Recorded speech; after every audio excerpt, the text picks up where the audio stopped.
remember I had this like cube of a TV, and I had like 32 channels. The TV was oh shit.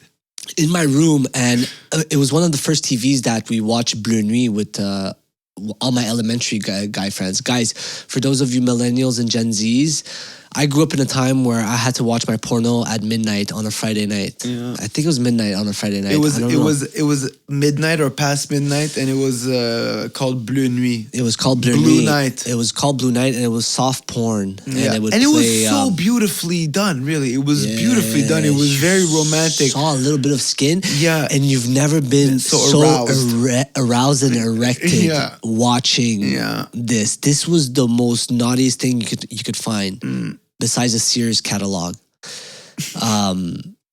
And yeah, I remember sharing those moments with my guy friends. So we would have sleepovers, and we would like sit down like 5 in a room, in somebody's room. And then Bleu Nuit would come on a Friday night at midnight. Be like, let's go guys, let's use this fucking thing between our legs. Bro, you'd see the profile of a naked girl, and you were like explosive ecstasy arousal levels. Fucking crazy. Explosive. It was like it took your whole being. Like all your cells in your body were like pushing to the limits of climax. That's what it felt like. I remember when I was spanking it in the basement with y'all. I was at a point in my life where I couldn't even ejaculate, you know? So I would come, but nothing would come out. Yeah. That was the best. Yeah, and when I remember the first time that I came, I was like, yay. But then soon after, I was like, it's a fucking mess. You know what I'm saying?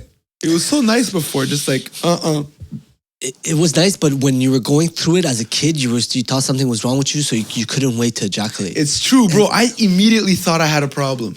Yeah. I was like, shit, bro, my dick ain't working. Yeah. We had this one friend called Yan who ejaculated first. He was the first one. And he was Asian. And he was Asian. And counterintuitive. It was kind I of always weird. thought, like, you know. He had a shitload of nut, this guy, and we were like 14. And he had a lot of nut, that boy. Yo, that boy had a lot of nut. And at one point, we were like, I don't know, maybe 6 like little boys like sleeping in somebody's house. His basement. It was his basement, and then we dared him to nut on a friend of ours who was already sleeping.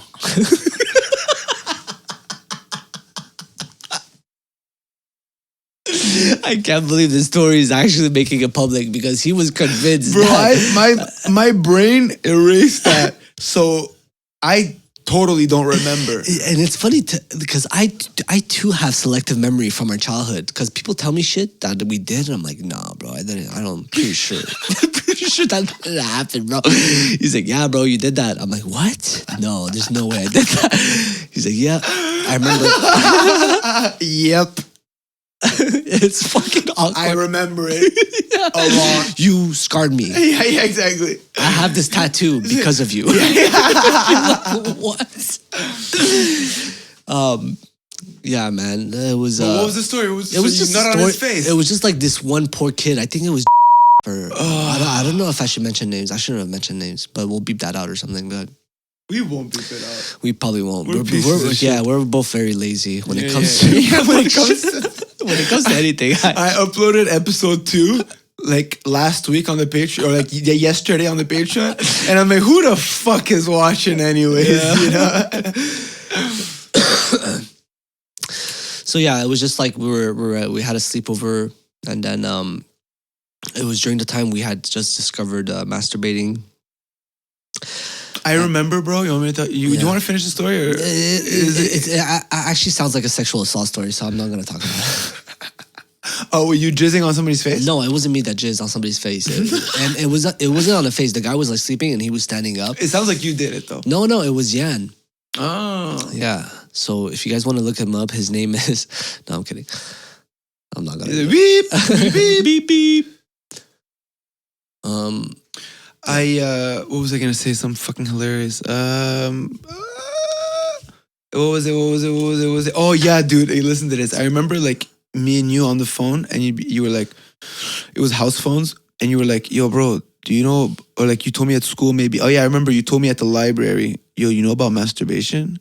And I'm like, yeah, I pretended to know or whatever, and And then you explained to me, and I was like, holy shit. And my body was not ready for it. Like, I think like I was a little bit late on the whole growing up side.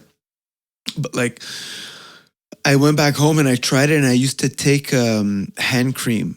Oh, I tried it with my dad's shaving cream at first, and that was not a good idea. And then I quickly digivolved to hand cream. And there was this fragrance, this specific fragrance. And every time I smell it now, it reminds me of not the good time, you know, because dude, there was cream everywhere. There was no yourself. What? You kind of molested yourself. Yeah, I molested myself. You were too young for it. Yeah, I was too young. Like, and then I remember like another time at the library. This is after you told me how to touch myself, because you pretty much told me how to touch myself. But it was, and then I was like, yo, bro, I haven't done it in like 2 days, bro. And I remember, bro, talking to you behind a shelf where there was books, and you were like, I was like talking to you as if I was a 45-year-old recovering addict, bro. Oh wow, that's how I remember it. This is the tone. It was like, bro, I haven't touched it in 2 days, man. I've been starting reading. I've been reading.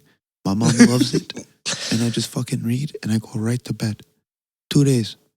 And then I remember touching myself like maybe a couple days after that, but it was always linked to like anxiety, you know?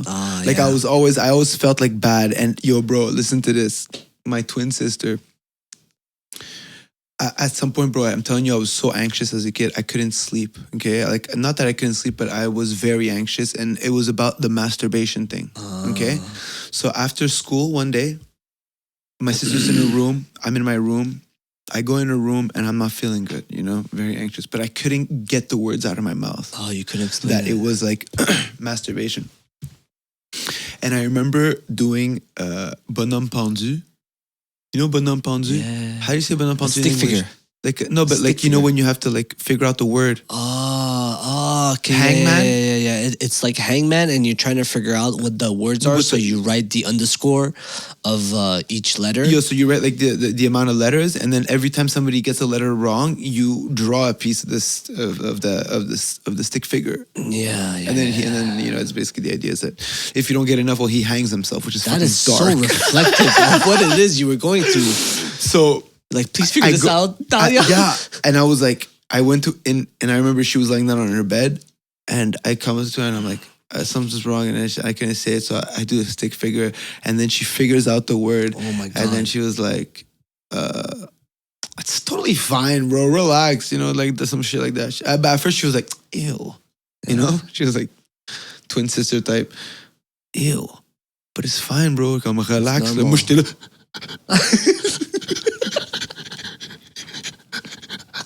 Je te jure, là, comme fucking pété, là, genre broken. Là.